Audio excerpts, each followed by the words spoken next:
என் பெயர் பி ஹரிணி. நான் 5ஆம் வகுப்பு படிக்கிறேன். நான் இப்பொழுது கர்ம வீரர் காமராஜரை பற்றி கூற வந்துள்ளேன். நாட்டிற்காக உழைத்த நல்லவர்களில் தனக்கென வாழாதவர் நமது பெருந்தலைவர் காமராஜர். ஆங்கில ஆட்சியிலிருந்து இந்திய விடுதலை பெறுவதற்கு அருந்தோற்றம் அளித்தவர். பல தியாகிகள் அவர்களுக்குள் நம்மிடமே எளிமையாக வாழ்ந்து தோற்றமளித்தவர் நமது காமராஜர். பொது வாழ்வில் ஒழுக்கம் மிக முக்கியம். அது காமராஜரை முன்னோடியாக திகழ்ந்தார். காந்தியின் கனவுகளை செயல்படுத்திய செயல் வீரர்.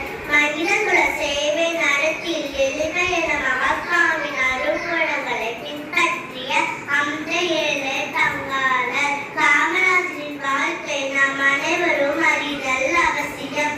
காமராஜரின் வாழ்க்கை வரலாற்றை அவரின் சிறாக விளங்கிய அதிசயம் அளித்த திரு எஸ். நடராசன் அவர்கள் எளிய முறையில் காமராஜரின் வாழ்க்கை வரலாற்றை வண்ண வெளித்துள்ளார். அவர்கள் தினந்தோறும் நாள்தோறும்